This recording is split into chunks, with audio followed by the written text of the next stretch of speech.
Là, on va passer par les flamants roses, les kangourous. Sur une cape, qui sont pas loin. Qu'ils soient nés en milieu naturel ou en captivité, qu'ils viennent d'Afrique, d'un zoo russe ou breton, les 750 animaux du zoo de Jurques ont un point commun, ils n'ont pas été achetés.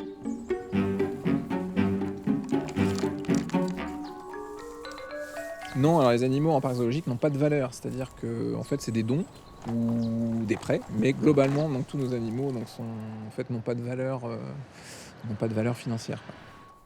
L'Association européenne des zoos et aquariums, à laquelle adhèrent la plupart des parcs français, leur interdit le commerce des animaux. En revanche, les zoos sont des sanctuaires pour des espèces victimes de trafic. Ces macaques, par exemple, ont été achetés illégalement en Afrique du Nord par des touristes européens alors qu'ils n'avaient que quelques mois. À l'origine c'est un bébé, donc c'est plutôt sympa, c'est mignon, il n'y a pas de souci, mais quand un macaque atteint l'âge de 5-6 ans, si c'est un mâle, il va vouloir devenir dominant au sein de son groupe.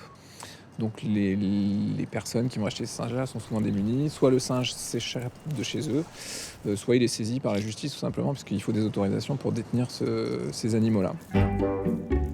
D'autres viennent de moins loin, comme ces pélicans frisés, nés au zoo de Trégomeur dans les Côtes-d'Armor. Le parc breton cède aujourd'hui 2 individus au zoo de Jurques. Ils avaient un groupe qui était déjà important à Trégomeur, il commençait à y avoir un peu de conflit au moment du nourrissage et tout ça, donc c'était le moyen d'apaiser un peu les tensions dans le groupe et puis voilà, de dispatcher un petit peu tout le monde. Puis ils font aussi partie d'un programme d'élevage. Donc nous on avait déjà cette espèce présente au parc et donc c'est l'occasion d'essayer d'avoir de la reproduction chez cette espèce-là.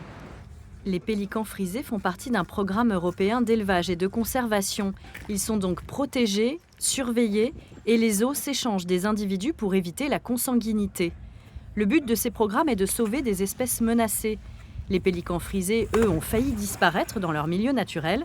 Aujourd'hui, l'espèce se porte mieux, mais l'équilibre reste fragile. Ça, c'est une espèce qui vit quand même dans la zone des Balkans, qui est une zone un peu instable en termes géopolitiques aujourd'hui. Il y a des guerres, il y a ce genre de choses. Donc ça aussi, ça peut avoir un impact sur les populations sauvages, puisque forcément, un pélican va moins bien nicher sous des bombardements que dans un pays en paix, par exemple. Le zoo de Jurques contribue à plusieurs programmes européens d'élevage et de conservation. Dans certains cas, les espèces sont non seulement sauvées, mais elles sont aussi réintroduites dans leur milieu naturel.